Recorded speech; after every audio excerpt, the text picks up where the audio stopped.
Hello and welcome to Ignited Minds. Today, in this The Hindu newspaper analysis session, we will be discussing all the news articles which appeared in the newspaper on 6th of September, that is today, 2024. The 9 articles which are highlighted on your screens are very much pertinent to UPSC. And if you talk about their importance, they are highly relevant to your prelims and mains, both the syllabuses. Because if you see, left wing extremism is a topic of internal security, which is highly probable topic and asked multiple times in the past 10 years. Public Accounts Committee, the question from this subtopic was asked in prelims and it's a repetitive topic.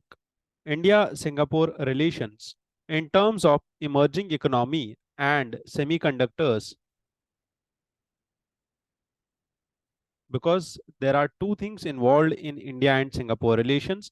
One is the bilateral relations, and another is the technological aspect, which we are going to deal with today. The next article talks about the pollution.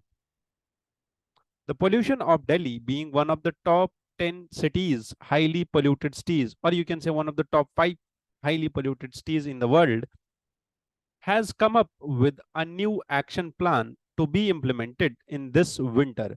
So we will see how Delhi is going to tackle its pollution, air pollution, this winter. Because in winter, the condition of Delhi air gets totally severe.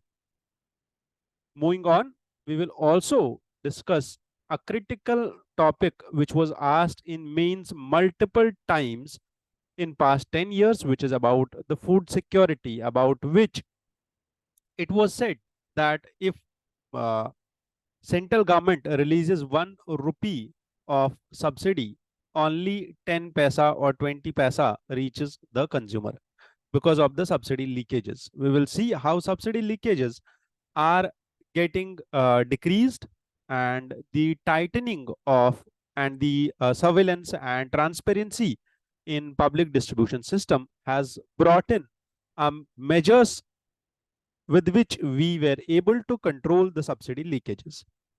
Further, there will be an extensive discussion on the critical minerals along with the rare earth minerals also, because there are two articles. One is an editorial on critical mineral mission and the significance of Africa into this, and there is one more news article about the same, in which China is about to host a China Africa summit, in which the key topic will be critical minerals of Africa and the mineral resources, other mineral resources in African region, and how China is dealing with Africa and how China is investing hugely in Africa. Next, vertical fiscal imbalance and fiscal federalism is one of the most favorite topics of UPSC in mains. And this topic covers both the aspects. One is federalism of polity, and another is the fiscal policy of the economy. Therefore, this topic is a merger of two subsections of your general studies, which makes it highly critical for you to understand that how center and state are navigating in their finances. Lastly, we will discuss loss and damage fund and how the recent most Wayanad tragedy can claim its share from loss and damage fund of international sphere. Lastly, there is new French PM who has replaced the youngest most French PM. We will see who is going to be the next PM. Let's start the discussion with a UPSC prelims PYQ. ये question UPSC ने 2024 में पूछा था और ये simple question एक scheme से related है. मैं हमेशा बोलता हूं जब भी आप क्वेश्चन अटेम्प्ट करेंगे तो आपको अपने आंख कान नाक सब कुछ खोल के अटेम्प्ट करना है. आपको हर चीज पे ध्यान देना है और हर एक वर्ड पे ध्यान देना है और आपको हर एक सेंटेंस में रीडिंग बिटवीन द लाइंस करना है. Not only reading between the lines, now I say reading between the words. ठीक है? Why? Because see the scheme is Pradhan Mantri Surakshit मातृत्व अभियान, है ना। दोनों स्टेटमेंट्स अगर आप देखो तो आपको ठीक लगेंगे, बट एक गलत है। और किया क्या है, post delivery, it's actually pre delivery, बस दैट्स इट। ठीक है, because this antenatal care is provided to women in their second and third trimesters. ये सेकेंड एंड थर्ड ट्राइमेस्टर किस में होता है, प्रेगनेंसी में होता है। ये प्रेगनेंसी के बाद या डिलीवरी के बाद थोड़ी होगा। ठीक है, बट यहाँ पे क्या लिखा हुआ है, and 6 months post delivery care services in any government hospital. This and, ये मैंने आज तक कम से कम 10 क्वेश्चंस में, 2024 के ही 10 क्वेश्चंस में डिस्कस किया है कि जब भी एंड के बाद स्टेटमेंट आएगा वो स्टेटमेंट गलत होगा। और वो इन दो स्टेटमेंट्स को जोड़ के जो एग्जामिनर सॉरी, दो स्टेटमेंट्स को जोड़ के जो एग्जामिनर एक स्टेटमेंट बनाता है, वही पे एग्जामिनर आपको क्लू दे देता है कि आप यहाँ पे थोड़ा सा और ध्यान दे दो कि क्या ये ठीक है या गलत है। ये एक सबसे इजीएस्ट मोस्ट ट्रैप होता है आपको फंसाने का। और पहला स्टेटमेंट गलत हो गया, दूसरा स्टेटमेंट ठीक है, आंसर इस क्वेश्चन का बी होगा।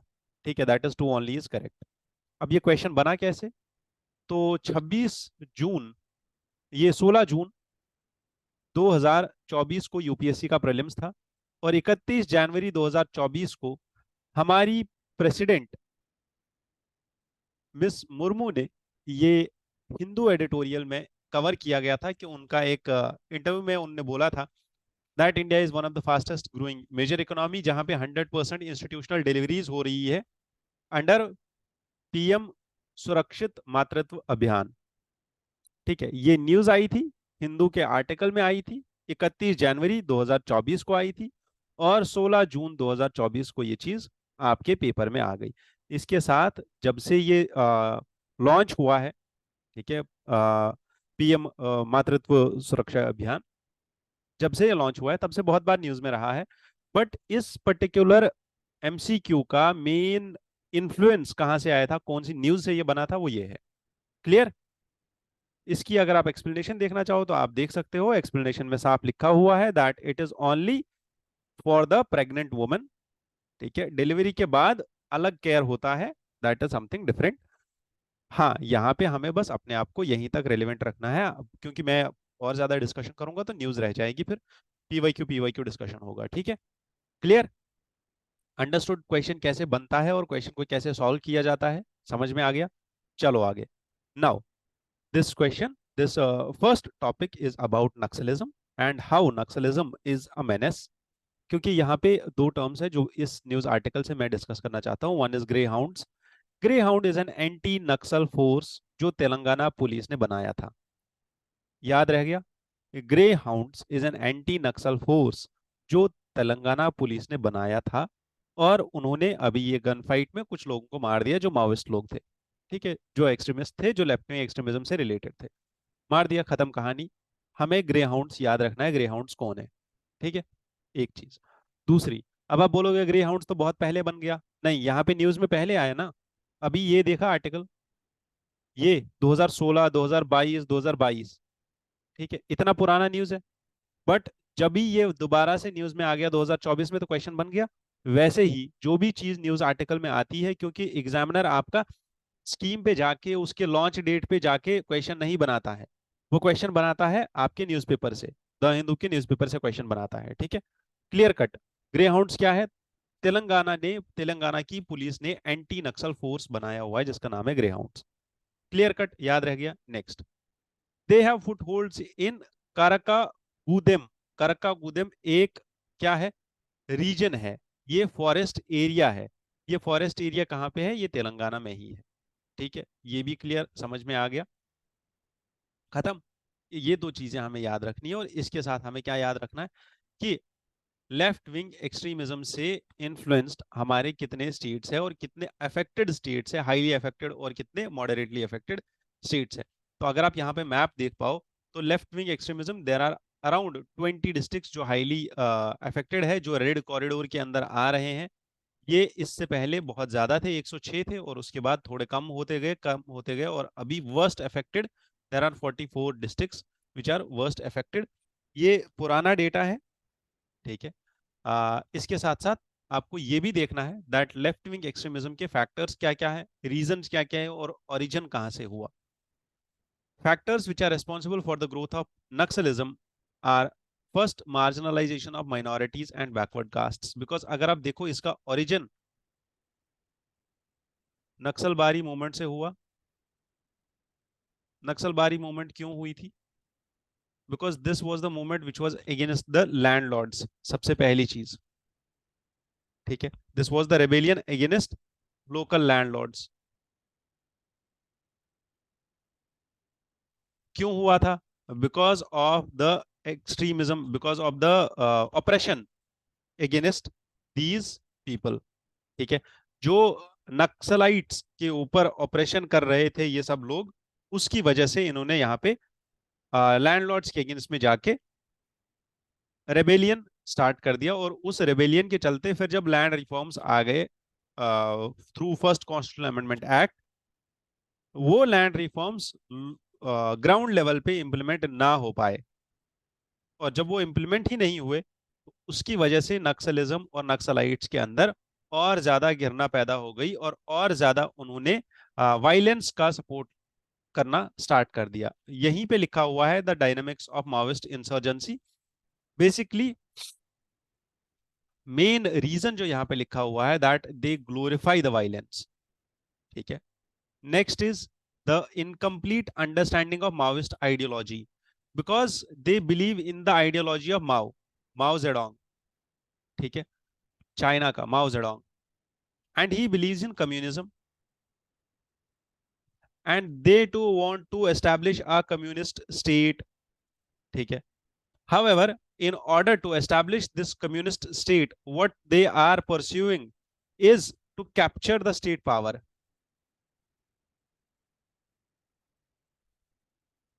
And how will they capture the state power? Is by targeting the government institutions, और गवर्नमेंट फोर्सेस के अगेंस्ट जाके वो लड़ाई करना चाहते हैं, और वो यही गलत आइडियोलॉजी है उनकी, ठीक है। That they are fighting against the government institutions who are working for their welfare only, ठीक, क्लियर यहां तक? हाँ, यहाँ पे एक नया डेमोक्रेटिक रेवोल्यूशन आ रहा है, बिकॉज दे वांट कि हमें ऐसी डेमोक्रेसी चाहिए जिसमें लोकल लैंडलॉर्ड्स का हाथ ना हो, ब्यूरोक्रेट्स का हाथ ना हो, लोकल पुलिस का हाथ ना हो, ठीक है। हमें बिल्कुल खुली छूट मिलनी चाहिए। Next, corporate exploitation and human rights violation. इसका मतलब क्या है? Corporate exploitation and human rights violation का मतलब क्या है? इसका मतलब ये कि जो यहाँ पे एमएनसीज जा रही है ना, वो एमएनसीज यहाँ पे प्लांट्स लगा रहे हैं, बिकॉज ये रीजन्स ऐसे हैं जहाँ पे कोल, जहाँ पे minerals, diamond mines, gold mines हो सकती है, यहाँ पे यूरेनियम माइंस हो सकती है, ठीक है। पेप्सिको का केस आप सबको पता होगा। अब समझने वाली बात यह है, एमएनसी यहाँ पे प्लांट लगाने के बाद क्या होता है, एमएनसी के प्लांट लगाने के बाद होता क्या है, या यहाँ पे अगर कोई नॉर्मल डैम भी बनाया जाए तो डैम बनाने के बाद यहाँ पे क्या होता है, डिस्प्लेसमेंट होता है लोगों का, ठीक है। ये जो सदियों से जीते आ रहे हैं जिस फॉरेस्ट में, वहां से उनको निकाला जाता है, क्योंकि ये उस फॉरेस्ट को सेक्रेड ग्रू मानते हैं, ये उस फॉरेस्ट की पूजा करते रहते हैं, ये उस फॉरेस्ट की पूजा कर रहे होते हैं। उस फॉरेस्ट से इनको निकाला जाता है जो इनका घर होता है, और इनको रिहैबिलिटेशन के लिए कहीं पे जगह नहीं दी जाती है, और अगर दी भी जाती है तो वो रिहैबिलिटेशन वाली जगह ऐसी सोसाइटी होती है जहां पे वर्टिकल में 10-15 माले की बिल्डिंग दे दी और इनको छोटे छोटे कमरे दे दिए, जहां पे इनका गुजारा नहीं होता है, ये उस लाइफ के साथ सेटल नहीं हो पाते हैं, ठीक है।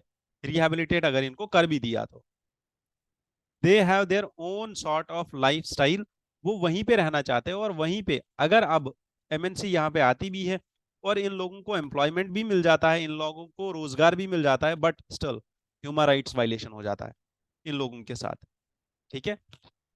एक मूवी आई थी कुछ टाइम पहले, 2 साल पहले, वो भी आप देख सकते हो और आपको समझ आ सकता है कि इन ट्राइब्स के साथ क्या होता है वहां पे एक्चुअल में, ठीक।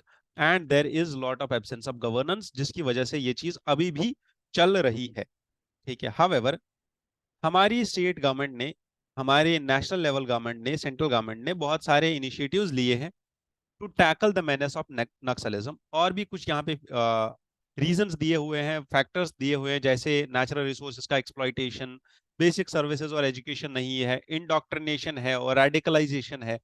ये सब आप लिख सकते हो अपने नोट्स में और आप याद रख सकते हो। इसके साथ साथ कुछ इनिशिएटिव्स जो हमारी गवर्नमेंट ने यहाँ पे लिए हैं, one was the national policy and action plan to address left wing extremism. ये 2015 में आई थी ये policy. Next was the project Samadhan, ठीक है। नेक्स्ट वाज दी एस्पिरेशनल और एस्पायरेशनल डिस्ट्रिक्ट प्रोग्राम, ठीक है। ये सब चीजें हम याद रख सकते हैं। इसके साथ साथ there is security related expenditure जो है वो बढ़ाया गया in 10 left wing extremism affected states के लिए। जो सिक्योरिटी के लिए जो एक्सपेंडिचर होता है वो बढ़ाया गया। पब्लिक इंफ्रास्ट्रक्चर और पब्लिक सर्विसेज के लिए यहाँ पे काम करना स्टार्ट कर दिया गया।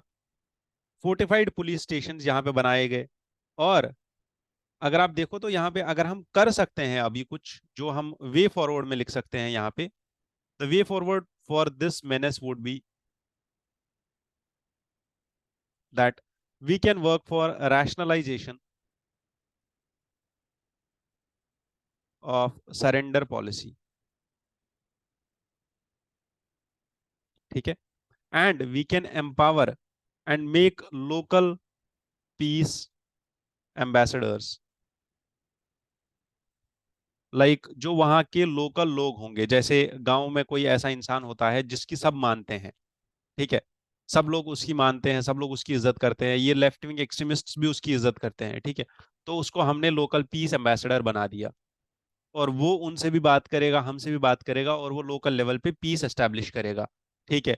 ये जो सीज फायर करेगा, सीज फायर के लिए बातें करेगा कि हाँ ठीक है, आप भी सरेंडर करो, हम आपको कुछ नहीं करेंगे, आप वापस आ जाओ, आपको एम्प्लॉयमेंट देंगे, ठीक है। और जो लोकल लेवल पे एनजीओज हैं उनकी मदद ले सकते हैं हम, क्योंकि ये चीज़ ना केस स्टडीज में बहुत आती है। इसीलिए मैं यहाँ पे वे फॉरवर्ड लिखवा रहा हूँ कि आप यहाँ पे एनजीओज के थ्रू भी मदद ले सकते हो to help them in encouraging community leaders,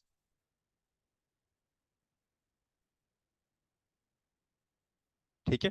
तो ये सब चीजें हम कर सकते हैं यहाँ पे लेफ्ट विंग एक्सट्रीमिज्म को लेके। Let's move to the next editorial, और next editorial is about SEBI, ठीक है। सेबी में ऑडिट करने वाली है कौन? पब्लिक अकाउंट्स कमेटी, ठीक है।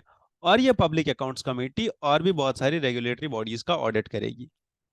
समझने की बात यह है कि पब्लिक अकाउंट्स कमेटी है क्या चीज।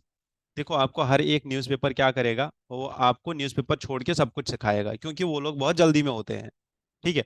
कि सुबह उठे, तुरंत न्यूज़पेपर खोला, हाईलाइट किया नहीं किया कोई पता नहीं है, जो उनके पास नोट्स बने रहते हैं वो नोट्स आपके सामने लाके डिस्कस करना शुरू कर दिया, ठीक है। तो बात यह है कि न्यूज़ से बनता है एमसीक्यू, आपके नोट्स से नहीं बनता है एमसीक्यू, ठीक है। पब्लिक अकाउंट्स कमेटी का अगर यहाँ पे क्वेश्चन बना तो वो क्वेश्चन न्यूज आर्टिकल की एक लाइन उसमें जरूर होगी, और अगर वो लाइन आपसे मिस हो गई तब जाके दिक्कत होगा, तब जाके वो क्वेश्चन नहीं बनेगा। कुल मोटो हमारा यहाँ पे यही है कि आपका क्वेश्चन बनना चाहिए, ऐसा ना हो कि आपका क्वेश्चन ना बन पाए, ठीक है, वो नहीं करना है।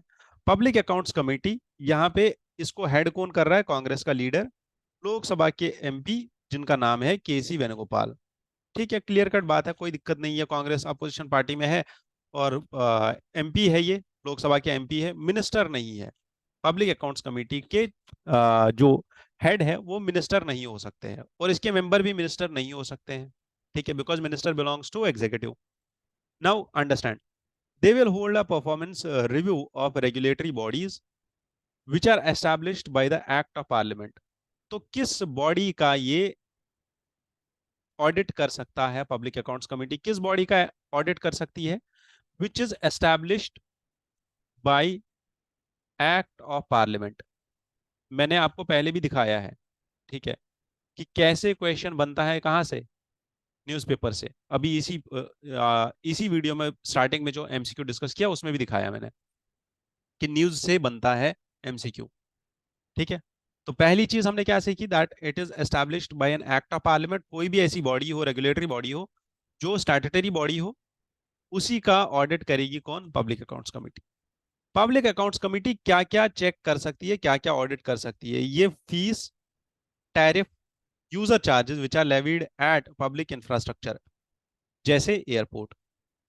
एयरपोर्ट्स अगर हमने किसी ग्रुप को दे दिए, जैसे इससे पहले जीएमआर के पास थे, अब अडानी ग्रुप के पास है कुछ एयरपोर्ट्स, बहुत सारे 7 एयरपोर्ट्स है यहाँ पे जो अडानी ग्रुप के पास है। अब ये अडानी ग्रुप प्राइवेट ऑर्गेनाइजेशन है, बट इसके पास पब्लिक इंफ्रास्ट्रक्चर है। पब्लिक इंफ्रास्ट्रक्चर क्या है हमारा? एयरपोर्ट। वैसे ही पब्लिक इंफ्रास्ट्रक्चर हमारा रोडवेज भी हो सकता है, नेशनल हाईवे भी हो सकता है, ठीक है। वो किसी प्राइवेट ऑर्गेनाइजेशन के पास होगा जो उसको मैनेज कर रही है।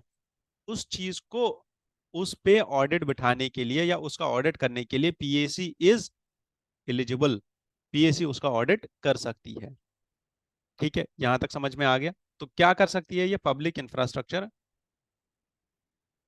मैनेज्ड बाय प्राइवेट ऑर्गेनाइजेशंस, ठीक है। तीसरी चीज जो हमने यहाँ पे देखनी है, that PAC is responsible for auditing the revenue and expenditure of the government. तो गवर्नमेंट को भी ये ऑडिट करती है। अकॉर्डिंग टू लोकसभा बुलेटिन, सितंबर 2 को पीएसी ने 160 सब्जेक्ट्स ऐसे उठाए हैं और डेलिब्रेशंस ड्यूरिंग इट्स टेन्योर, अभी तक उनने ये चीजों पे ऑडिट कर लिया है। Subjects way decided by first meeting पे ही उनने डिसाइड किया था, पीएससी ने खुद ही डिसाइड किया था कि हम कौन से चीजों पे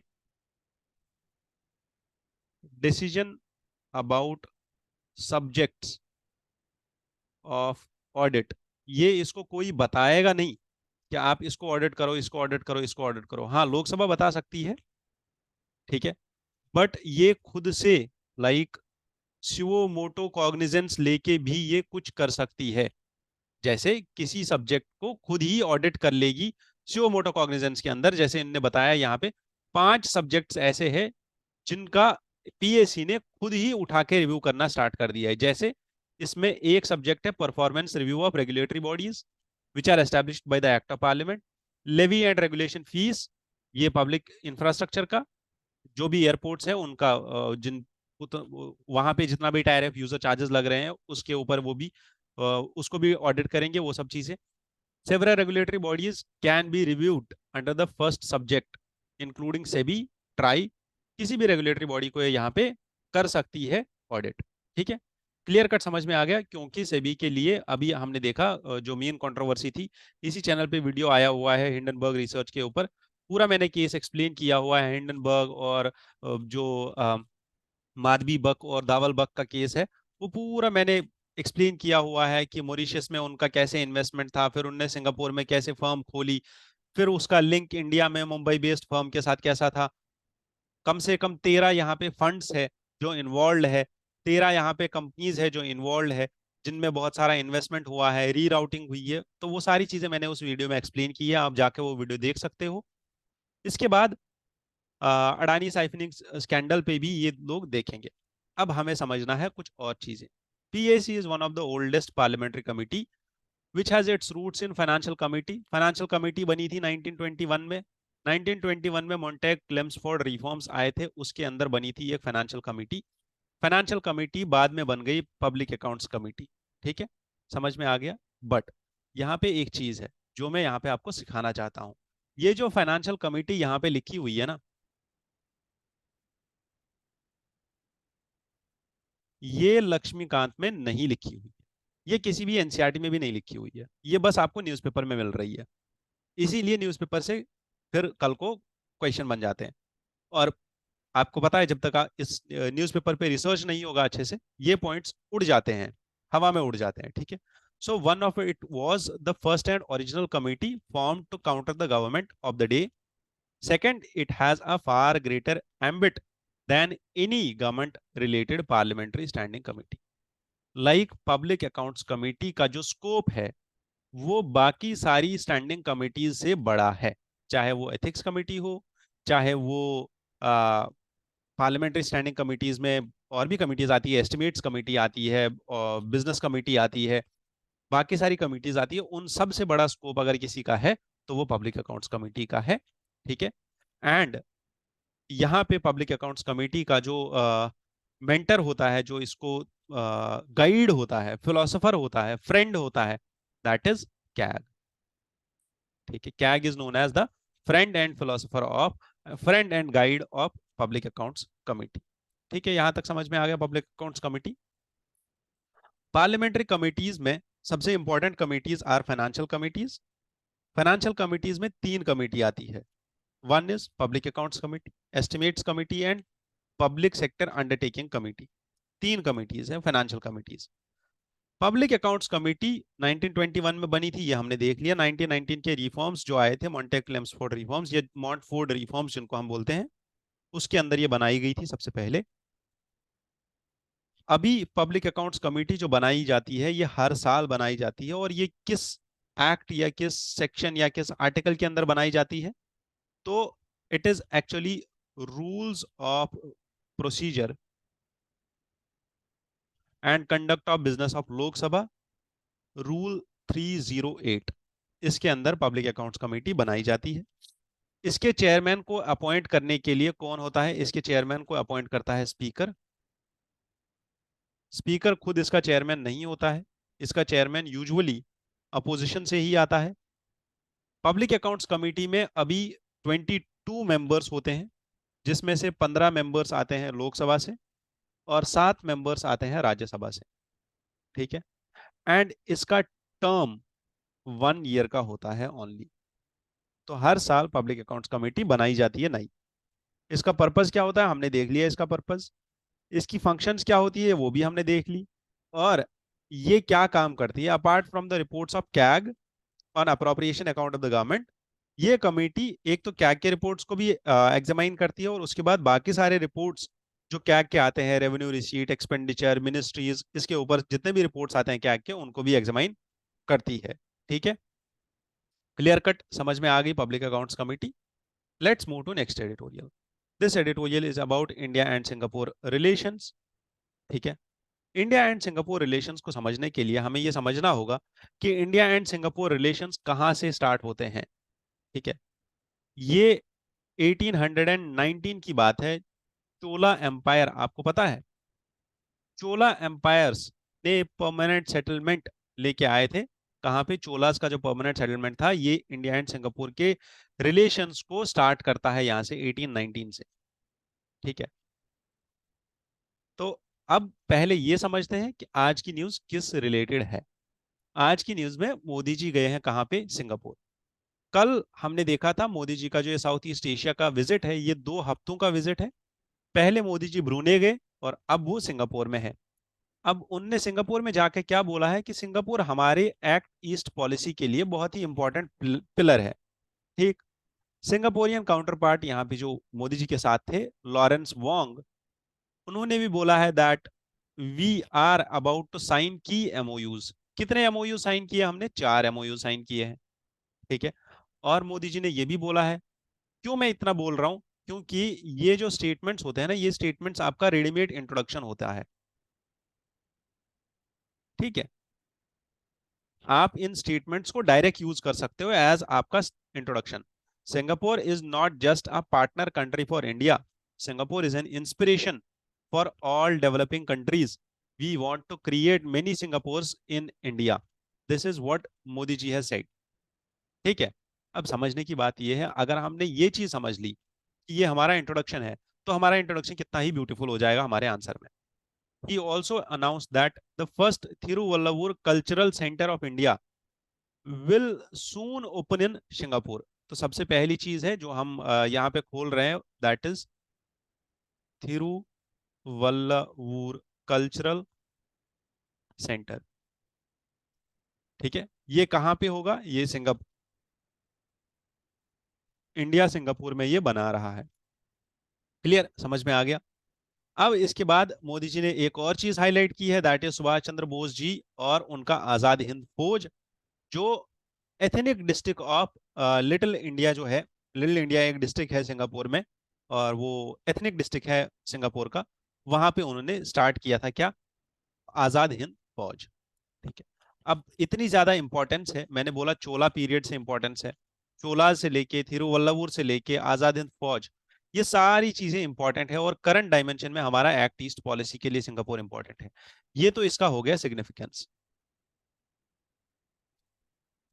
रीसेंट कॉन्टेक्स्ट में आप क्या लिखोगे, नेक्स्ट बॉडी में सबसे पहली चीज जो आप लिखोगे अपने आंसर में वो ये होगा कि एक तो हमने एक जॉइंट स्टेटमेंट निकाला है सिंगापुर और इंडिया ने, कि हम लोग मेंटेन करेंगे peace, security, stability, safety, freedom of navigation.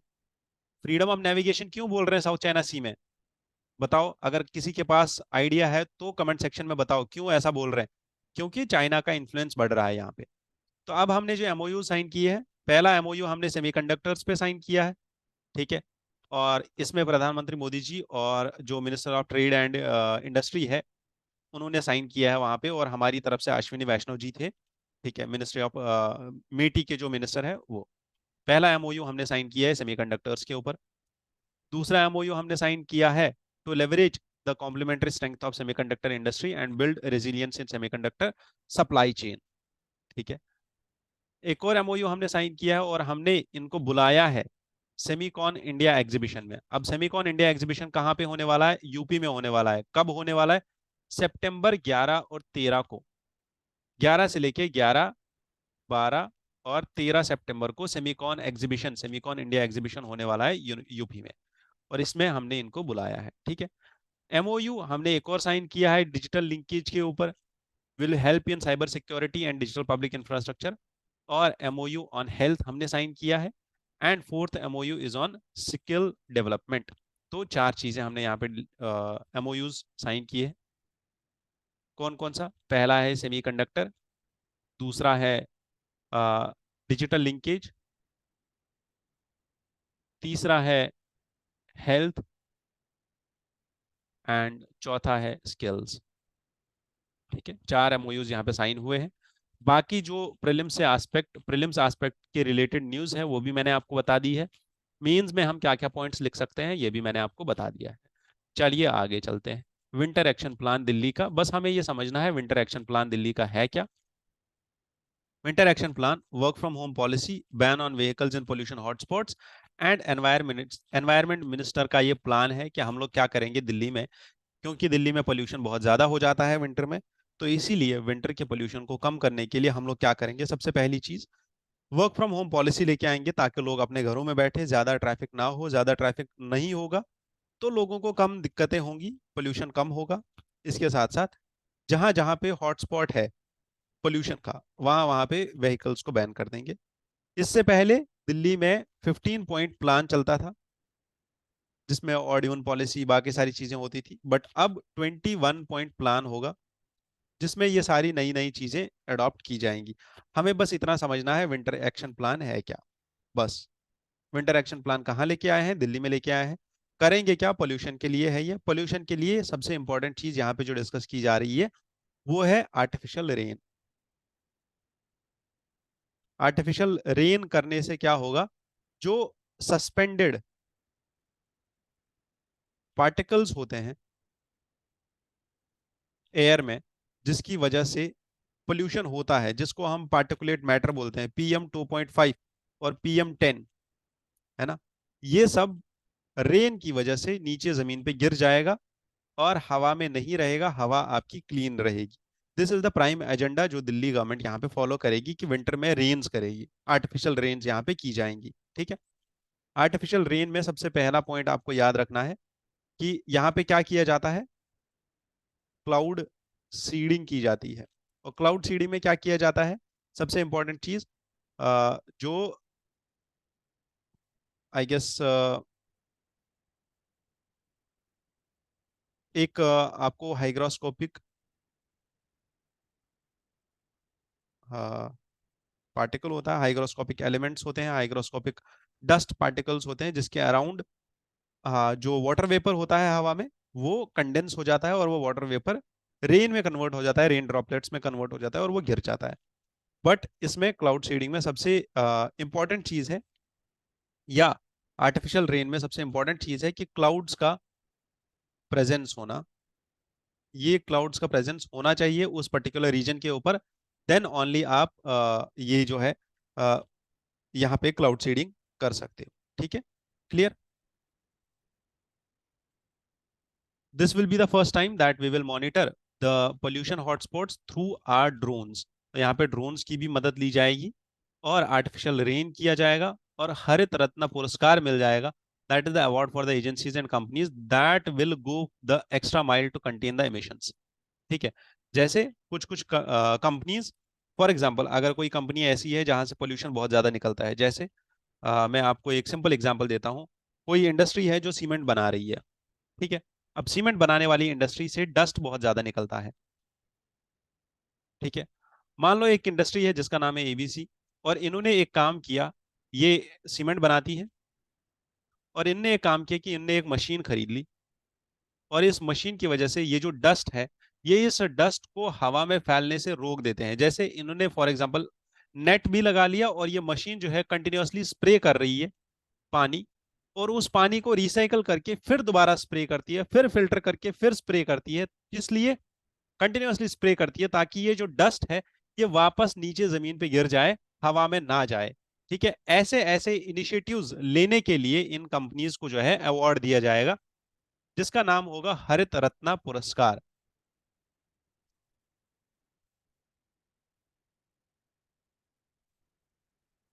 ये जो अवार्ड है, ये जो की पॉइंट यहाँ पे मैं डिस्कस कर रहा हूं, ये आप सजेस्ट कर सकते हो वे फॉरवर्ड में जब भी आपके पास पोल्यूशन का कोई भी क्वेश्चन आता है। स्पेशल टास्क फोर्स बनाया जाएगा ताकि जो ग्रेडेड रेस्पॉन्स एक्शन प्लान है, जिसमें दिल्ली एनसीआर के रीजन में, दिल्ली और दिल्ली से बाहर के रीजन में, नेशनल कैपिटल रीजन में जितनी भी इंडस्ट्रीज है, जितना भी ट्रांसपोर्ट है, जहां पे भी पोल्यूशन की एक्टिविटीज हो रही है, उनको कम करने के लिए ये ग्रेडेड एक्शन रेस्पॉन्स प्लान होता है। और इसके अंदर पोल्यूशन को कम किया जाता है। कैसे कम किया जाता है? इंडस्ट्रीज को बंद कर दिया जाता है और इवन पॉलिसी लागू की जाती है। अब इसी के लिए एक स्पेशल टास्क फोर्स बनाया जाएगा, जिसमें रिक्रूटमेंट होगा और डेडिकेटेड कुछ टीम बनाई जाएगी जो मॉनिटर करेंगे इस रेस्पॉन्स प्लान को। Understanding the food security in this editorial एक बहुत ही इंपॉर्टेंट और महत्वपूर्ण टॉपिक है, ये हमारे यूपीएससी से रिलेटेड। मेंस में आज तक बहुत बार पूछा भी गया है। नेशनल फूड सिक्योरिटी एक्ट के बारे में पूछा गया है, सीधे के सीधा क्वेश्चन आया था नेशनल फूड सिक्योरिटीज एक्ट 2013 पे। इसके साथ साथ नेशनल फूड सिक्योरिटी के लिए इंडिया क्या क्या कर सकता है, क्या नहीं कर सकता है, ये सारी चीजें भी पूछी गई है। एफसीए के रिफॉर्म्स पूछे गए, एफसीआई के रिफॉर्म्स पूछे गए हैं। शांता कुमार कमेटी यहाँ पे इंपॉर्टेंट हो जाती है, उसके रिकमेंडेशंस इंपॉर्टेंट हो जाते हैं। But before we delve into details, I want you to understand this editorial first. जब तक हम एडिटोरियल नहीं समझेंगे तब तक हम और कुछ नहीं समझ पाएंगे। जैसे यहाँ पे क्या चीज है, नेशनल सैंपल सर्वे डेटा 2011-12 का अगर हम ले लें, तो इंडिया में सब्सिडी लीकेज जो हो रहा था दैट वाज अराउंड 41.47%, और 41.7%, आप ले लो 42% का सब्सिडी लीकेज हो रहा था। इसका मतलब ये है अगर 10 रुपए सब्सिडी आ गई तो 5 रुपए मिलती थी, 5 रुपए पता नहीं कहाँ चली जाती थी। ठीक है, ये हवा में ही गायब हो जाती थी। गायब कहाँ हो जाती थी? इसको डाइवर्ट किया जाता था। ठीक है, ये डाइवर्जन बहुत ही तरीकों से, बहुत ज्यादा तरीकों से होता था। जैसे फेक राशन कार्ड्स बना दिए। फेक राशन कार्ड्स के साथ साथ जो लोग हैं उनको दिखाया ही नहीं कि हमारे पास बेनिफिशरीज हैं या नहीं है। बेनिफिशरीज हैं और कितनी बेनिफिशरीज है उसका नंबर गलत बता दी।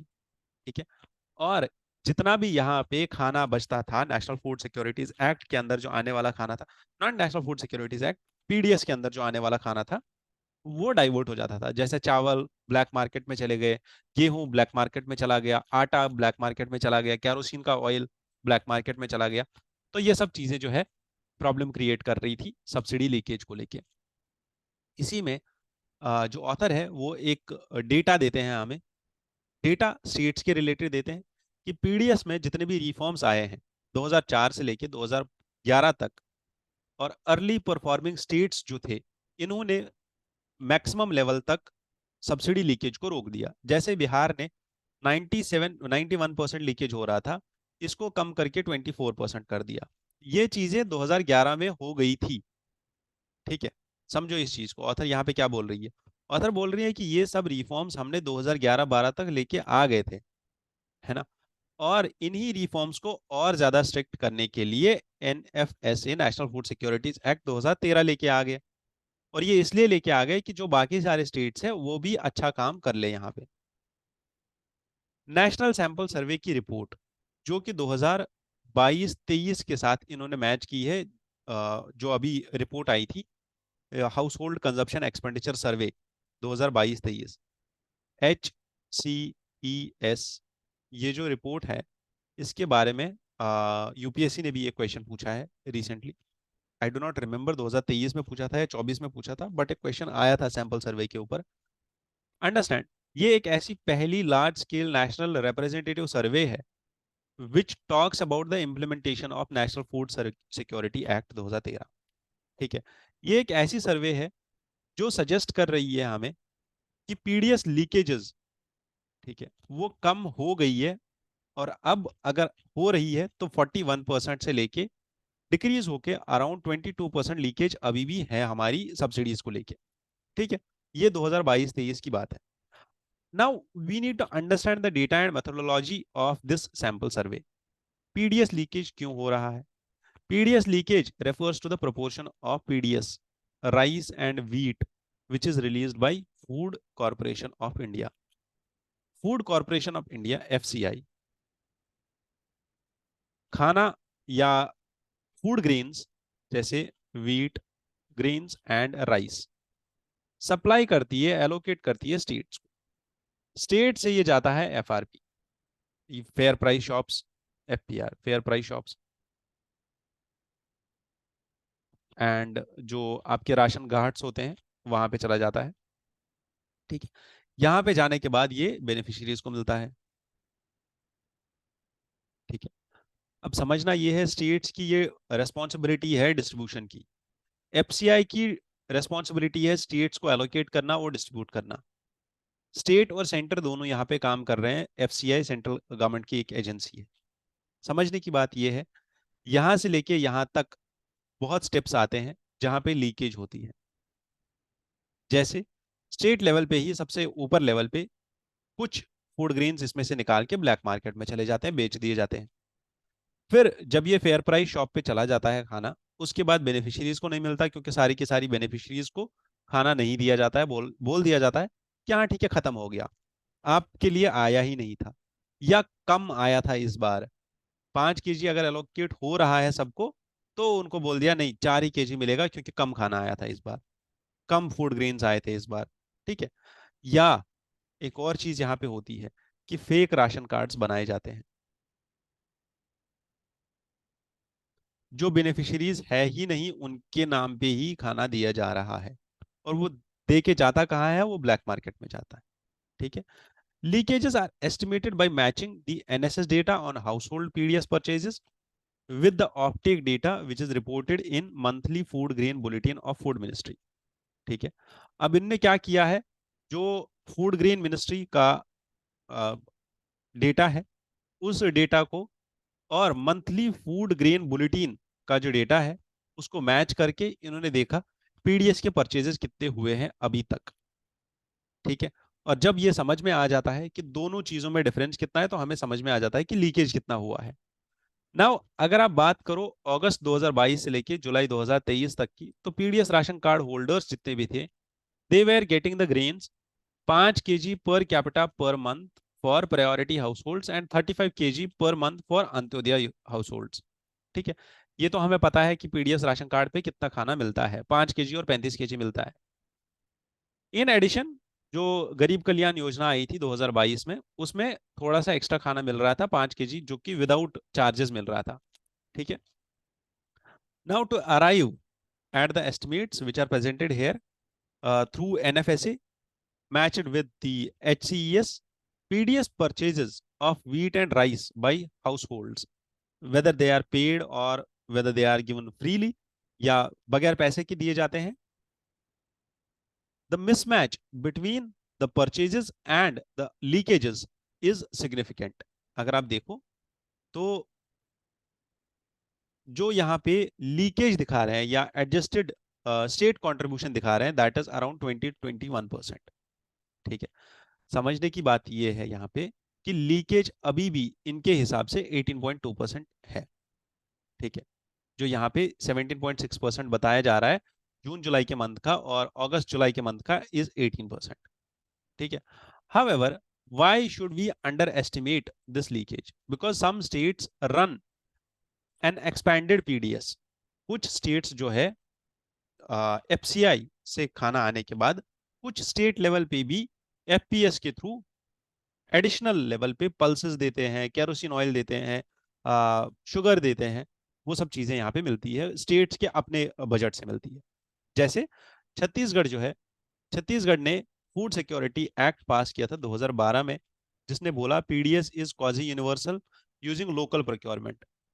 The all India leakage estimates of 17 to 18% are under estimates because they only take into account central contribution and not state contribution, क्योंकि स्टेट लेवल पे भी लीकेज हो रही है.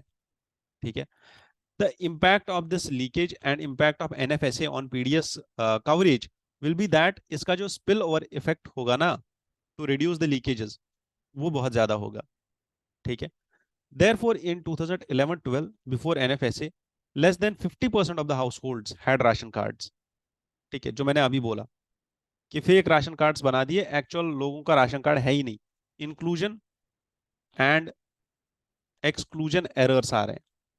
ठीक है, और उन राशन कार्ड्स के नाम पे खाना बढ़ रहा है, और वो खाना जा रहा है कहाँ पे? ब्लैक मार्केट में. फॉर इंस्टेंस छत्तीसगढ़ में there was 3-fold increase in the proportion of households using PDS within a small period of time from 2004 to 2011.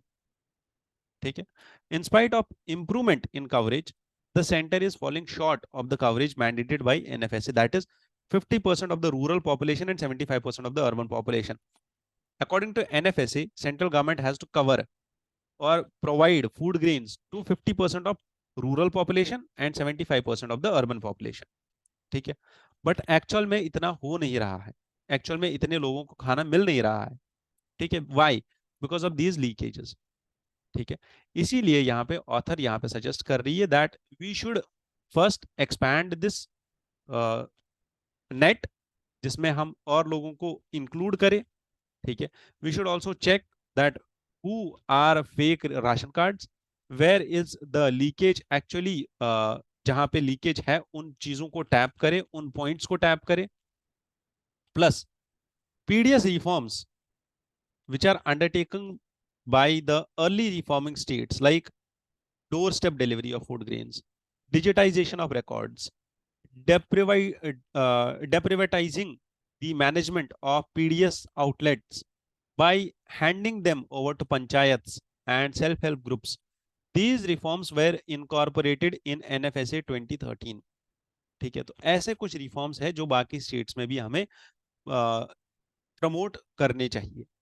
ठीक है, और Aadhaar based biometric authentication, many believe that this authentication has led to improvement. However, the data from these two surveys did not support this. कि आधार based जो biometric authentication हुई है उसमें से या उसके आने की वजह से लीकेज कम होगी, ऐसा डेटा के थ्रू हम साबित नहीं कर पा रहे हैं. ठीक है, तो ये सब चीजें कुछ यहाँ पे है जो प्रॉब्लम्स यहाँ पे ऑथर ने हाईलाइट की है. इन प्रॉब्लम्स के कुछ सोल्यूशंस भी दिए हैं, जो सोल्यूशंस यहाँ पे है, और जैसे पंचायत और सेल्फ हेल्प ग्रुप्स को ये हैंड ओवर करना.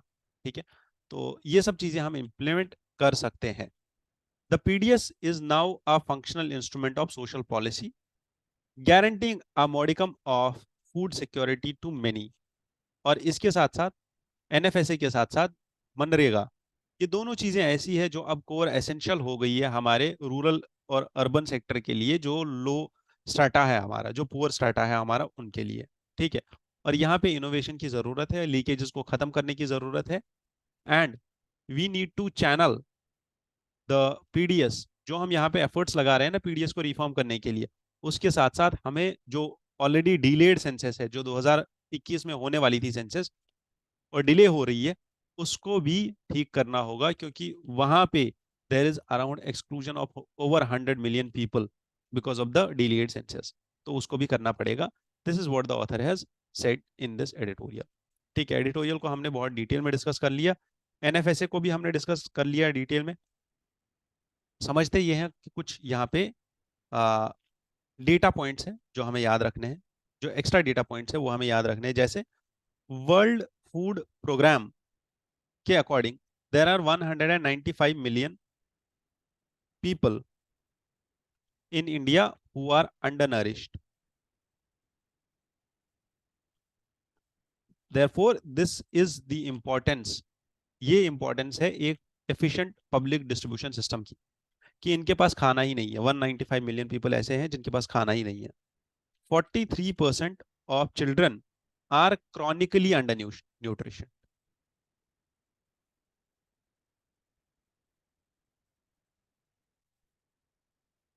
ठीक है, undernourished. India ranks around 68. India का रैंक 68 है out of 113 countries on global food security index 2022. ठीक है, तो समझना यह है कि इंडिया का पोजीशन क्या है फूड सिक्योरिटी को लेके, नरिशमेंट को लेके, माल न्यूट्रिशन को लेके. इसीलिए फूड सिक्योरिटी हमारे लिए कितनी ज्यादा जरूरी है वो भी समझना है. ठीक है, now understanding the critical minerals and what actually are the critical minerals, how we can deal with them, and the author here suggests कि इंडिया का क्रिटिकल मिनरल मिशन इसके लिए अफ्रीका कितना ज्यादा इंपॉर्टेंट हो सकता है. बिकॉज यूनियन गवर्नमेंट ने इस साल के बजट में बोला that we will be setting up a critical mineral mission. ये जो क्रिटिकल मिनरल मिशन सेटअप किया जाएगा, this will be set up under the ministry of mines. और अभी रिसेंटली अगस्त के मंथ में ही मिनिस्ट्री ऑफ माइंस ने एक सेमिनार ऑर्गेनाइज कराया जिसमें इन्होंने बोला that how we can fast track in a mission mode to expand the domestic production, prioritize recycling of critical minerals, and incentivize the acquisition of assets of these critical minerals. समझना ये है पहले कि ये critical minerals है क्या. These are some of the critical minerals. ठीक है, critical minerals जैसे ग्लूकोनाइट, क्रोमियम, निकल, ये सब इन स्टेट्स से निकलने वाले हैं. लिथियम, टाइटेनियम, मॉलिबेडनम, ग्राफाइट, ठीक है, मैंगनीज, और ये सारे क्रिटिकल मिनरल्स हैं. ये सारे क्रिटिकल मिनरल्स हमारे इन स्टेट से निकलते हैं या इन स्टेट्स में इनका रिजर्व है. बट प्रोडक्शन हमारे लिए बहुत कम है हमारे पास. और अगर आप देखो rare earth elements, rare earth minerals या क्रिटिकल मिनरल्स, इनका यूजेज एंटीमनी एम्यूनेशन में यूज होता है. कैडमियम बैटरीज, रेडियो, एयरक्राफ्ट में यूज होता है. जर्मेनियम, मॉलिबेडनम, हर एक के यूजेज यहाँ पे दिया हुआ है.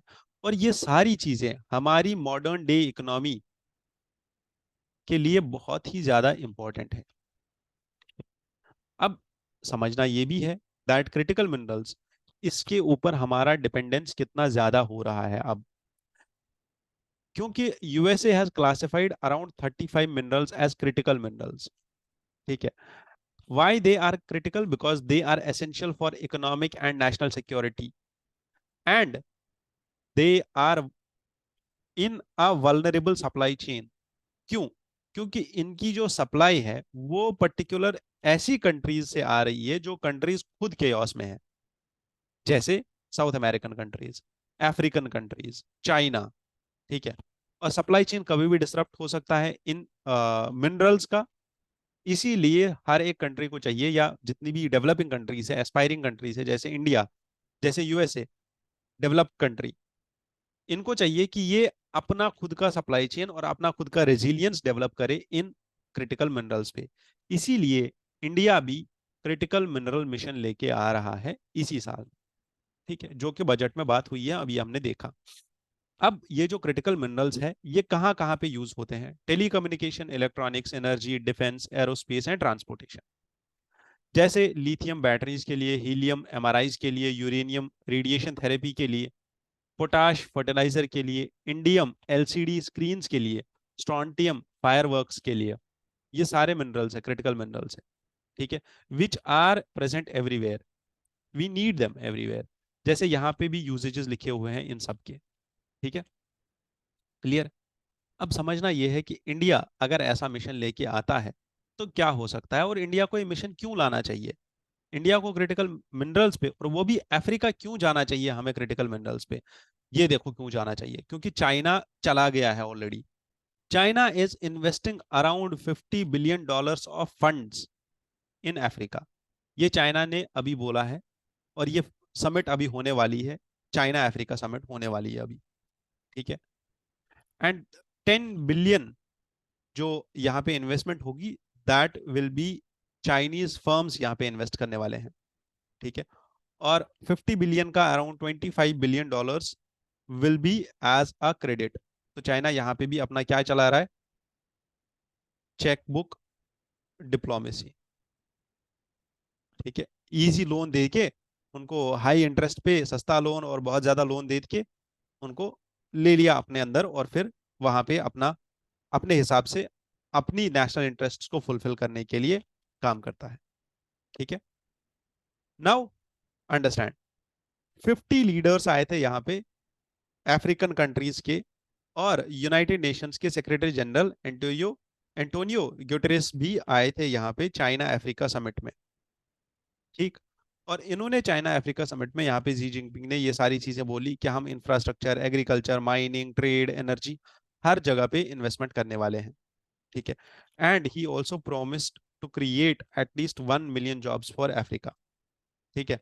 एंड 141 मिलियन का जो असिस्टेंस होगा वो मिलिट्री के लिए होगा, मिलिट्री डेवलपमेंट के लिए। 6,000 मिलिट्री पर्सनल और 1,000 police enforcement, law enforcement officers जो है चाइना से यहाँ पे जाएंगे ट्रेनिंग के लिए, अफ्रीका की ट्रेनिंग के लिए, अफ्रीकन पर्सन्स की ट्रेनिंग के लिए, ठीक है। वाई, चाइना इतना सारा काम क्यों कर रहा है यहाँ पे, रीजन एक ही है, रीजन वो है कि अफ्रीका यहाँ पे एक रिजर्व का एक खजाना है। खजाना किस चीज का है, copper, gold, lithium and rare earth elements. यही रेयर अर्थ एलिमेंट्स और क्रिटिकल मिनरल्स के लिए इंडिया को भी काम करना चाहिए। कैसे, to engage with the mineral rich countries overseas to mandate the secure supply of critical minerals for Indian economy, a joint venture of 3 public undertakings like Khanij Videsh India Limited, that is काबिल, ये India ने बनाया था 2019 में, ठीक है। एक public sector undertaking बनाई थी जिसका नाम है काबिल, ये इंडिया ने बनाया था। क्यों, क्योंकि हम लोग एक्वायर करना चाहते थे बहुत सारी कंट्रीज में, कि हम वहां पे माइनिंग कर पाए इन एसेंशियल मिनरल्स की। जैसे पहला एग्रीमेंट इन्होंने साइन किया था लिथियम के ऊपर, ठीक है, जनवरी 2024 में। और अर्जेंटीना में इनको 5 ब्लॉक्स मिले थे काबिल को, और वो अर्जेंटीना के जो 5 ब्लॉक्स है, they are locate owned by Camian and Catamarca provinces in Argentina. अब वो ब्लॉक्स जो है वहां से माइनिंग कौन कर रहा है, काबिल, ठीक है। अब ये बहुत ही एक एफिशिएंट स्टेप है, और इस चीज को याद रखना जरूरी है, ये चीज प्रीलिम्स में पूछी जा सकती है, क्योंकि ये इस साल की न्यूज है, ठीक है। इसी साल इनको मिला है जनवरी 2024 में। क्लियर कट, समझ में आ गई बात, यहां तक क्लियर है। नाउ इंडिया और Africa, situating Africa in India's supply chain. India और Africa, because 30% of world's known critical minerals are located in what, in Africa only. Therefore, Africa will be critical for India's mission on critical minerals. ठीक है। हमारे external affairs minister mister Jaishankar ने ये बोला है that the Africa का जो land है, it's the land of future, and if we recognise the Africa's importance in advancing the global priorities, it is reflected in New Delhi's introducing new diplomatic missions in Africa. और इसमें यह भी है that हमारा जो बायलेटरल ट्रेड है Africa के साथ, इट्स अराउंड $98 बिलियन, ठीक है। तो ये सब चीजें हमारे लिए इंपॉर्टेंट है। India sources around 34 million tons of oil, accounting for 15% of its total demand from Africa. Africa already India के लिए इंपॉर्टेंट है। ग्रोथ कॉरिडोर हमने वहां पे सेटअप किया है, हम साउथ अफ्रीका के साथ, बाकी सारी कंट्रीज के साथ बहुत टाइम से हमारे रिलेशंस है। African green mineral strategy championship ideas हम दे सकते हैं अफ्रीका की मिनरल बेस्ड इंडस्ट्रियलाइजेशन के लिए। तंजानिया में we can develop the multi metal processing facility. Zimbabwe and Namibia have banned the exports of raw minerals to ensure value addition, and Ghana has approved a new policy for exploitation and management of green minerals। ठीक है, तो ये सब चीजें यहाँ पे हो रही है अभी, कहाँ पे, अफ्रीका में। और इंडिया इसका बहुत ही ज्यादा फायदा उठा सकता है। वाई? बिकॉज चाइना का फैक्टर जो अभी मैंने बता दिया इस न्यूज में, which is important to consider. ठीक है, now let's move to the next editorial, and before we move to that just have a brief look at this mind map जो आपको याद रखना चाहिए। रिसेंट डेवलपमेंट्स क्या है? 2023 में फर्स्ट राउंड हुआ था इंडियन क्रिटिकल मिनरल ऑक्शन का। 20 मिनरल ब्लॉक्स ऑक्शन हो गए थे। जम्मू एंड कश्मीर में हमारे लिथियम रिजर्व्स मिल गए थे हमें। सप्लाई चेन वल्नरेबिलिटी होती है इन मिनरल्स की, और 30 मिनरल्स ऐसे हैं जिनको इंडिया आइडेंटिफाई करता है एज क्रिटिकल मिनरल्स। यूएसए का हमने देखा, यूएसए 35 मिनरल्स को आइडेंटिफाई करता है as critical minerals. Critical minerals में कौन कौन सा मिनरल आता है ये सब आपको याद रखना है। इसके साथ साथ what we can do in future is national institute for the centre of excellence on critical minerals हम एस्टैब्लिश कर सकते हैं, और बाकी सारी चीजें कर सकते हैं, जैसे क्वाड मेंबर्स के साथ हम कोलैबोरेशन कर सकते हैं। मिनरल रिच पार्टनर्स, जैसे अर्जेंटीना में हमें 5 ब्लॉक्स मिल गए, वैसे ही चिली बोलिविया में हम, Chile is the largest producer of this lithium, largest reserve holder of lithium. ठीक है, अफगानिस्तान चिली के बाद अब नया एक लिथियम का hub, Saudi Arabia of lithium बन सकता है अफगानिस्तान।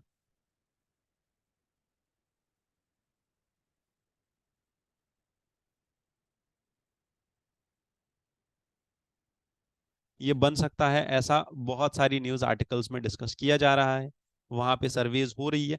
तो ये सब चीजें इंडिया कर सकता है when it comes to the critical and strategic minerals of India. Understanding the fiscal imbalance in India. Fiscal imbalance में सबसे इंपॉर्टेंट चीज जो हमें समझनी है, दैट इज कि अगर आप देखो तो स्टेट्स का जितना रेवेन्यू वो जनरेट कर रहे हैं उससे ज्यादा उनका रेवेन्यू एक्सपेंडिचर है।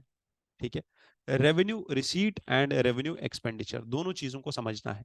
रेवेन्यू रिसीट इज कि आपकी इनकम कितनी है डे टू डे, और जो आप डेली एक्टिविटीज कर रहे हो स्टेट, जैसे फॉर एग्जांपल रेवेन्यू रिसीट्स को लेके टैक्सेशन, लोकल टैक्सेशन, ठीक है, और जो स्टेट के पीएसयूज है, जो वहां से पैसा आ रहा है, प्रॉफिट आ रहा है, इनकम आ रही है, और टैक्सेशन का पैसा आ रहा है, ये सब चीजें। बट रेवेन्यू एक्सपेंडिचर, जैसे इस सब को कैलकुलेट करने में, कलेक्ट करने में, एडमिनिस्ट्रेशन का खर्चा चलाने में, सैलरीज में कितना पैसा जा रहा है स्टेट का। ठीक है, तो revenue receipt and revenue expenditure, यहाँ पे रेवेन्यू रिसीट्स कम है और रेवेन्यू एक्सपेंडिचर ज्यादा है, तो देयरफॉर यहाँ पे क्या हो रहा है, रेवेन्यू डेफिसिट हो रहा है। ठीक है, अब इस डेफिसिट को खत्म करने के लिए स्टेट गवर्नमेंट के पास सेंटर से ग्रांट्स आती है। ठीक है, ये ग्रांट्स कैसे आती है? ये फाइनेंस कमीशन के डिवोल्यूशन की रिकमेंडेशंस के ऊपर आती है। जितना फाइनेंस कमीशन रेकमेंड करता है, क्योंकि पहले 42% था, अभी 41% कर दिया है। ठीक है, जब जम्मू एंड कश्मीर और लद्दाख की यूनियन टेरिटरीज बनाई गई थी, 1% वहां डाइवर्ट किया गया था, और बाकी सब स्टेट्स को 42% ही मिलेगा, ये 41% ही मिलेगा। ठीक है, अब समझने की बात यह है कि ये वर्टिकल फिस्कल इम्बैलेंस क्यों हो रहा है यहाँ पे। क्योंकि अगर आप देखो तो central government has increased it's net of taxes, and यहाँ पे सरचार्ज और सेस का शेयर बढ़ रहा है, और जो शेयर ऑफ डिवोल्यूशन है, ब्रैकेट, जितनी टैक्सेस फाइनेंस कमीशन के अंदर डिवाइड हो रही है स्टेट और सेंटर के बीच, उनका नेट कम हो रहा है, वो टैक्सेस का शेयर कम हो रहा है इन द टोटल रेवेन्यू और revenue receipts of central government, बल्कि उसमें सरचार्ज और सेस का जो शेयर है वो बढ़ रहा है। सरचार्ज और सेस सेंटर को खुद के लिए रखना है और वो स्टेट्स को नहीं दे सकता, और वो स्टेट्स को देता भी नहीं है। इससे हो क्या रहा है, स्टेट्स के पास जो पैसा है वो कम जा रहा है, स्टेट्स के पास पैसा कम जा रहा है, जिसकी वजह से स्टेट्स डेफिसिट में और ज्यादा जा रहे हैं। ठीक है। States revenue from centre, centre कैसे रेवेन्यू देता है स्टेट्स को, जैसे मैंने बोला फाइनेंस कमीशन की ग्रांट्स के ऊपर 42 से 41% कर दिया है, तो 41% जो है वो सेंटर के पास, ये स्टेट्स के पास चला जाता है। सेंट्रल गवर्नमेंट कुछ और ग्रांट्स भी देती है, जैसे discretionary grants, statutory grants state governments को मिल जाती है। स्कीम्स, सेंट्रली स्पॉन्सर्ड स्कीम्स के अंदर भी बहुत सारा पैसा सेंट्रल गवर्नमेंट के थ्रू स्टेट्स के पास चला जाता है। ठीक है। And devolution of taxes, because of this stagnation in to of tax to GDP ratio, central government जो स्टेट्स को शेयर दे रहा है वो बराबर उतना ही अमाउंट है जितना आज से 10 साल पहले था। ठीक है। क्योंकि सरचार्ज और सेस बढ़ रहा है, शेयर ऑफ डिवोल्यूशन वाला जो ब्रैकेट है वो कम होता जा रहा है। ठीक है। समझ में आ रही बात। इसीलिए जो टैक्स का अमाउंट या जो टैक्सेशन का अमाउंट डिवॉल्व हो रहा है, सेंटर से स्टेट के पास पैसा जा रहा है, वो स्टैग्नेंट है, जिसकी वजह से अगर आप देखो डेली बेसिस पे या ईयरली बेसिस पे स्टेट गवर्नमेंट के जो एक्सपेंडिचर है वो तो बढ़ेगा ही बढ़ेगा। ठीक है। क्योंकि इन्फ्लेशन है, ग्रोथ है, नया प्रोस्पेक्ट है, बट जो शेयर मिल रहा है सेंट्रल गवर्नमेंट से वो स्टैग्नेंट है, जिसकी वजह से डेफिसिट जो है बढ़ता चला जाएगा। ठीक है। Therefore, this editorial also talks about these things only. ठीक है। कि जो share of devolution from net proceeds, this must be fixed at 50% by 16th finance commission. क्यों? क्योंकि they add force to the demand by pointing to the exclusion from net proceeds, क्योंकि ये जो net proceeds है they are highly dominated by cess and surcharge. Clear? Further, the incurred expenditure have not only confirmed to but also underutilized the borrowing limits of the states, जिसकी वजह से state की boring limit भी कम हो रही है। Therefore, states must rise to about 49%। ठीक है। जो ये अभी 41% है, ये 49% हो जाना चाहिए, तब जाके ये वर्टिकल जो इम्बैलेंस है, फिजिकल इम्बैलेंस, ये खत्म हो सकता है। That is what this editorial suggests for the 16th Finance Commission to consider। 16th Finance Commission की रिपोर्ट जो है वो 2025 में आने वाली है। ठीक है। 16th Finance Commission की रिपोर्ट मैंने बोला 2025 में आने वाली है, और 16th Finance Commission जो है बहुत सारी चीजें कंसिडर कर रहा है यहाँ पे, जैसे डेमोग्राफिक परफॉर्मेंस कैसी रही है स्टेट्स की, डिस्ट्रीब्यूशन ऑफ टैक्स प्रोसीड्स कितना रहेगा, ग्रांट इन एड कितना मिलेगा, और स्टेट फंड्स कितना पैसा दे सकते हैं स्टेट फंड से पीआरआईज और यूएलबीज को। इसके साथ साथ एक इंपॉर्टेंट चीज है that 16th finance commission will take care of, that is to understand and review the disaster management financing initiatives. ठीक है। जितना हर एक स्टेट का रेडीनेस होगा डिजास्टर्स से टैकल करने के लिए, वो भी 16th फाइनेंस कमीशन जो है यहाँ पे कंसिडर करेगा। ठीक है। Next editorial talks about the loss and damage fund. Loss and damage fund जो है ये हमें समझना होगा पहले, लॉस एंड डैमेज फंड है क्या, लॉस एंड डैमेज फंड आया कहाँ से, और ये क्या काम करता है loss and damage fund. Basically अगर आप देखो तो क्लाइमेट चेंज की वजह से बहुत ज्यादा लॉस हो रहा है, बहुत सारे स्टेट्स का, बहुत सारी कंट्रीज का, particularly small island developing countries, small island countries and developing countries का ज्यादा ही लॉस हो रहा है, कोस्टल कंट्रीज और आइलैंड कंट्रीज का और ज्यादा लॉस हो रहा है, जिसकी वजह से ऐसा बोला जा रहा है कि एक इंटरनेशनल लेवल पे फंड क्रिएट करते हैं। ठीक है। कि किसी भी कंट्री का अगर क्लाइमेट चेंज की वजह से, डिजास्टर की वजह से लॉस होता है तो उसको इस फंड से कॉम्पनसेट किया जाए। Quite clear. जैसे हमने कैंपा का फंड बना दिया। ठीक है। तो इस कंट्री को हम कॉम्पनसेट करें इस चीज से। ये चीज बनाई कब गई थी, ये एक्चुअल में COP27 हुआ था शर्म अल शेख इजिप्ट में। ठीक है। शर्म अल शेख समिट हुई थी इजिप्ट में, 27 COP हुई थी इजिप्ट में, उसमें बोला गया था that loss and damage fund बनाया जा सकता है। ठीक। उसके बाद ये एक्चुअल में एक ग्लोबल फाइनेंशियल पैकेज होगा फॉर रेस्क्यू एंड रिहेबिलिटेशन। और क्लाइमेट चेंज से जितने भी lives, livelihoods, biodiversity, cultural tradition या आइडेंटिटीज इंपैक्ट होती है, उन सब के लिए ये चीज क्रिएट की जा सकती है। जैसे अगर आप देखो तो $435 बिलियन का average estimated cost of loss and damage है इन डेवलपिंग कंट्रीज बाय 2030। ठीक है, कि 2030 तक जो डेवलपिंग कंट्रीज है उनका जो हर साल लॉस होने वाला है, 2030 में जो हर साल लॉस होने वाला है डेवलपिंग कंट्रीज का, दैट इज अराउंड $435 बिलियन। ठीक है, और अगर आप क्यूमुलेटिव क्लाइमेट लिंक्ड लॉस देखो 55 वल्नरेबल कंट्रीज का in last 2 decades is around $525 billion. ये कुछ ऐसे पॉइंट्स है जो आप अपने इंट्रोडक्शन में यूज कर सकते हो। ठीक है, इस चीज से रिलेटेड। ठीक, अब कुछ कंट्रीज है जिन्होंने ऐसे प्लेज किया है कि हम लोग, जैसे स्कॉटलैंड ने बोला है हम $8.5 मिलियन दे देंगे इस फंड के लिए। और ये दे के ये लोग क्या करते हैं, इन्होंने बनाया है एक climate justice fund for Scotland. ठीक है, और ये वल्नरेबल कंट्रीज को ये पैसा देते हैं। वैसे ही Wallonia, Denmark, Belgium, Austria, Germany, New Zealand और बाकी सारे ऑर्गेनाइजेशंस ने भी ऐसा चीज किया है, और उनने ये फंड स्टार्ट किया है अपनी अपनी कंट्री के लिए, और नॉट अपनी अपनी कंट्री के लिए, कुछ कंट्रीज के लिए। जैसे न्यूजीलैंड ने पैसिफिक कंट्रीज के लिए ये फंड बनाया कि हम यहाँ पे early warning disaster risk insurance create करेंगे और इन कंट्रीज को देंगे। ठीक है, क्लियर, समझ में आ गया।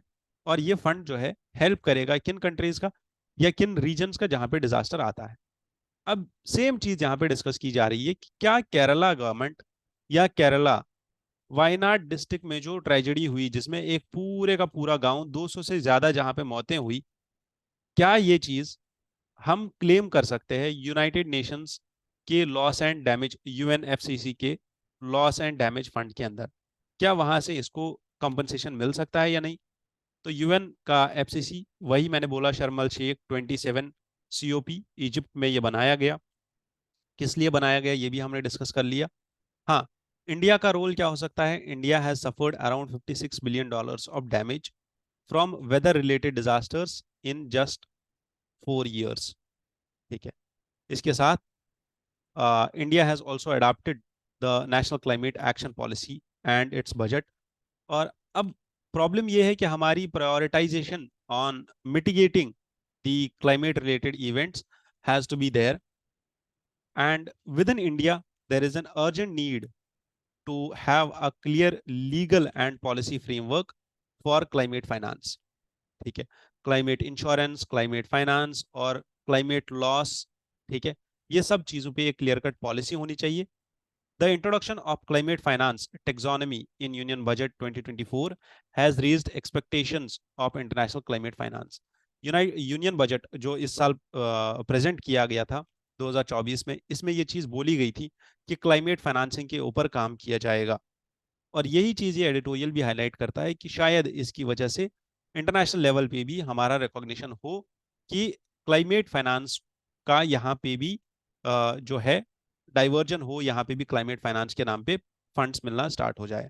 ठीक है, for instance Kerala government, the state government that bore the most of the financial burden of this disaster. A notable example is that कि केरला में एक रीबिल्ड केरला डेवलपमेंट प्रोग्राम चल रहा है जो 2018 के फ्लड्स के बाद स्टार्ट किया गया था, जो वर्ल्ड बैंक ने यहाँ पे प्रमोट किया था। और KfW डेवलपमेंट बैंक है जो एक जर्मनी का इंस्टीट्यूशन है, उन्होंने यहाँ पे स्टार्ट किया था ये रीबिल्ड केरला डेवलपमेंट प्रोजेक्ट या प्रोग्राम। ठीक है, ये काम क्या करता है? It illustrates the critical role of international climate finance for the post disaster recovery. ये हमारे लिए एक एग्जाम्पल है, एक केस स्टडी है जो हम डिजास्टर मैनेजमेंट के क्वेश्चंस में यूज कर सकते हैं। ठीक है, done, that's it for this editorial. The next is about the last editorial that जो ये गैब्रियल थे, ये रिप्लेस होके अब वहां पे माइकल बार्नियर आ गए हैं, नए prime minister. We will see what he does and what he does not, वो अलग चीज है। बट जस्ट एन अपडेट कि माइकल बार्नियर एक नए प्राइम मिनिस्टर आ गए हैं, किसके? फ्रांस के। और फ्रांस में जो प्रेसिडेंट है इमैनुअल मैक्रोन, उन्होंने इनको अभी अपॉइंट किया है as the new prime minister. This Gabriel, he was the youngest serving prime minister of France. ठीक है, With this, I wish you all the best. Thank you for joining in here. Jai Hind.